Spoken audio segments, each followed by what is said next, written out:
This is the Shoot Once podcast. I'm Frank Walker.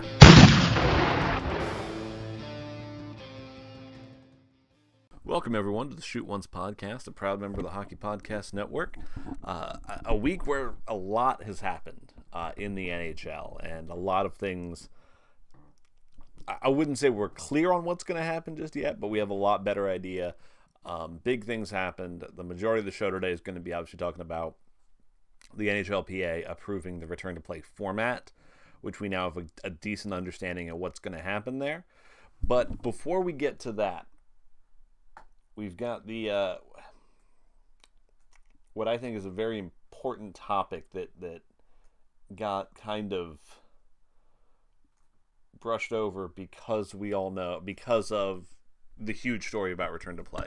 And that is Hakeem Alou wrote on the Players Tribune about his experiences growing up as a black person, a person of color, playing hockey. Now, his experience was in Canada. You get the sense, hockey wasn't a sport him and his family were really into before he came to Canada, so you get the idea that if he'd gone to the United States, maybe he would have played football or basketball or baseball or, soccer or anything else there. But, with hockey being the big sport in Canada, he started playing it. And the article has a lot in it, and I would highly recommend everybody go read it. He tells just some terrible stories, and I'm not going to sit here and try and tell you what the stories were, because the article does a much better job of it, obviously, with it coming from his perspective. The hardest part to look at is he has a part where he puts on here some of like the DMs he got on Twitter for speaking up about these kinds of situations. And the vitriol that he gets for that is just awful. And the hate for just pointing out that there could be an issue in hockey with racism, which and hockey's a microcosm of everything. Everything has these problems to an extent. But it seems like there's a very provincial hold over hockey and some sports, and that, no, this is this place, and it's upsetting. It's an upsetting story. I would highly recommend you go read it. And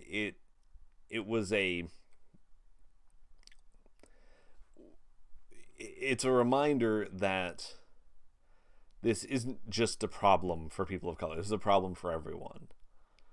Because you don't want this happening in something you're associated with. And I've told this story on this show before, and I'm going to tell it now because it feels like it's appropriate. When you're a white man, and obviously if you're watching the video version of this, you can tell what I am. And I'm going to put the link for this story in the story in the notes for the episode and everything, so you'll have that. But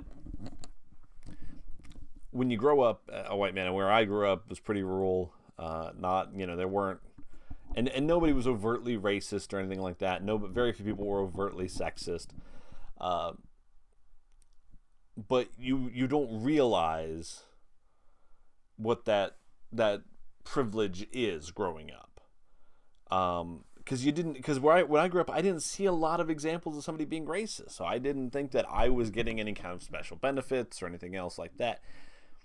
And the wake up for me when there was this first moment of, oh my goodness, this isn't as simple as I thought it was after I'd had a child.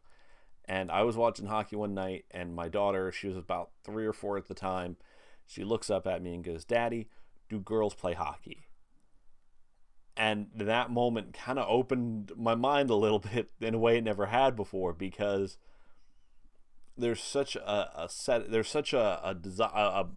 built-in thing into our culture where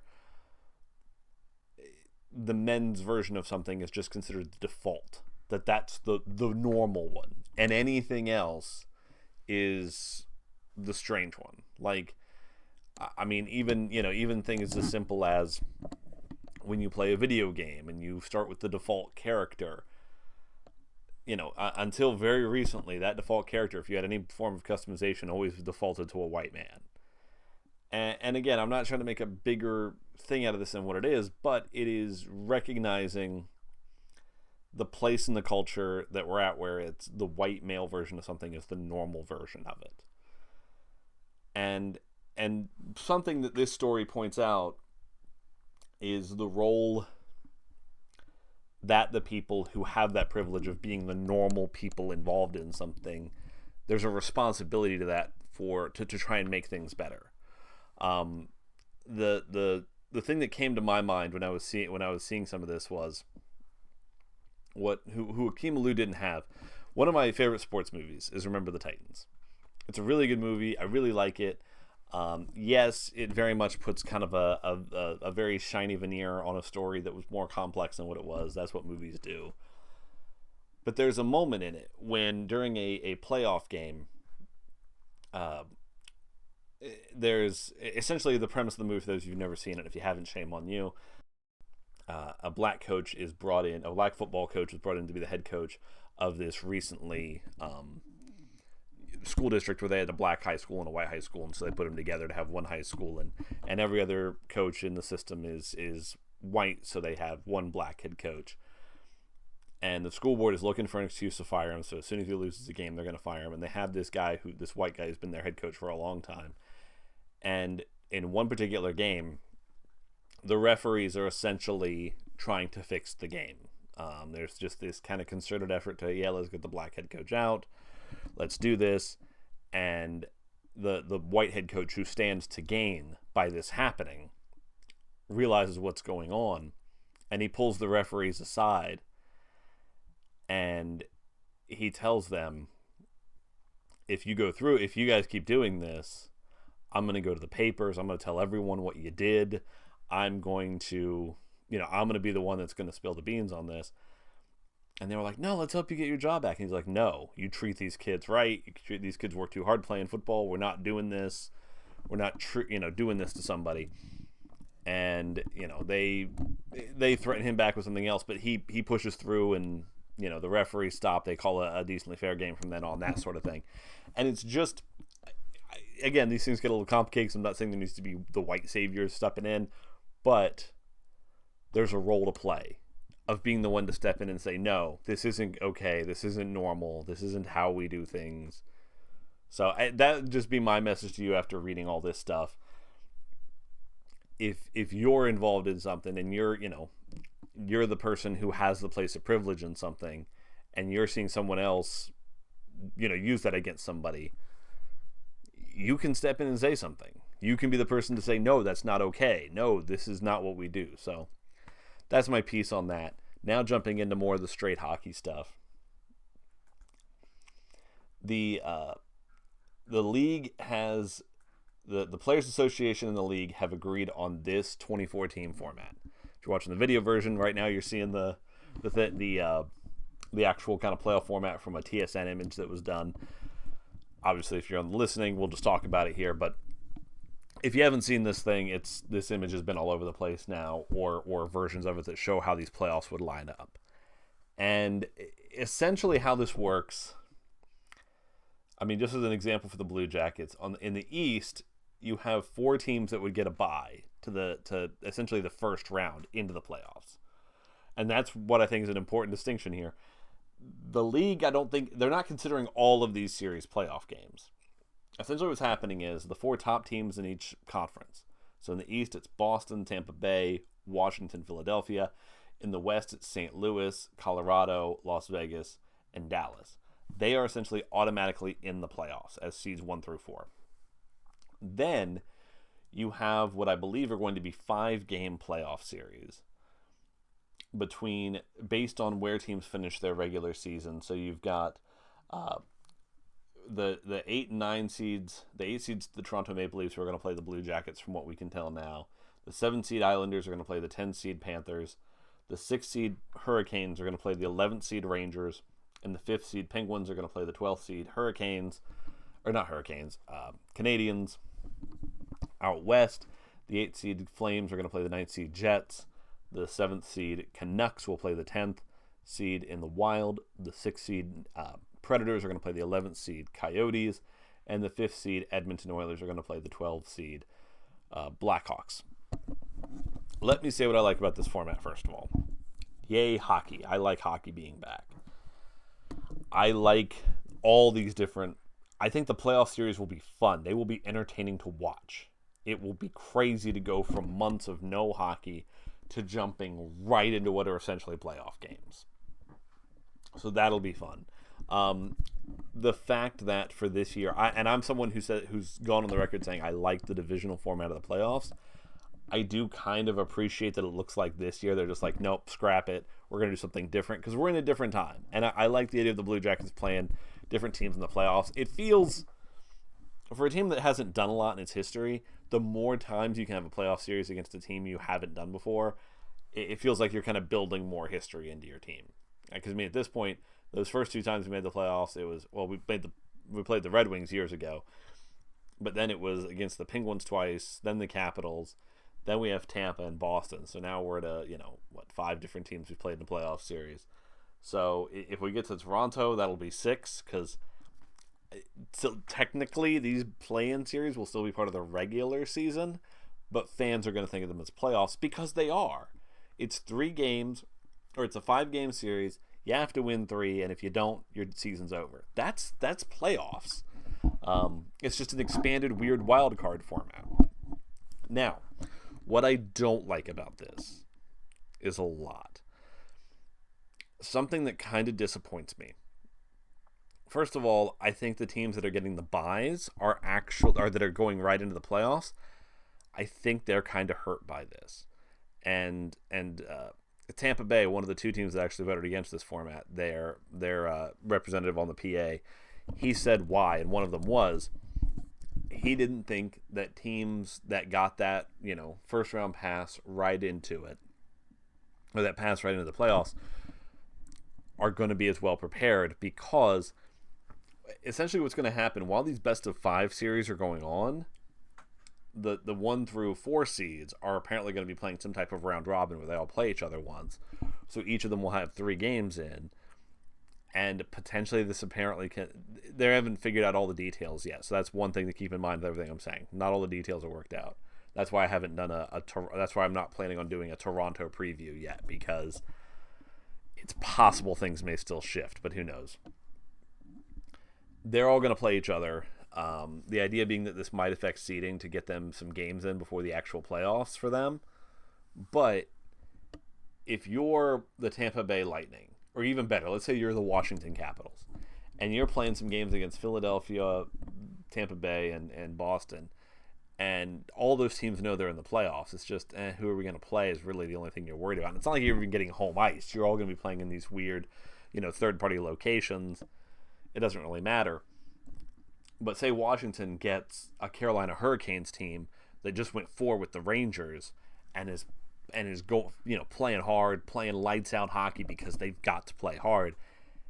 I mean, you can almost see, it would not shock me if 75% of these series, whatever team actually played in one of the play-in series wins game 1 of the playoffs. That wouldn't shock me at all, because you have teams that are fighting for their lives, and in some situations are, can theoretically, and it's hockey. Hockey's the most random sport, so these things can happen quickly. I mean, out west, if you're the Dallas Stars, don't tell me you're not worried about if the Oilers have to fight hard and win a series against the Blackhawks. First of all, they're coming in with this huge confidence from winning a series. And then you've had Connor McDavid. You've given him 3, 4, 5 games to get his legs under him. And now you're coming in having played essentially glorified exhibitions against the Golden Knights, the Avalanche, and the Blues. That's hard. I mean, even if you're the Bruins and you're going to play the Blue Jackets, if they are ready, that could be crazy. That could be that's going to be a high order. The other thing I don't like about this is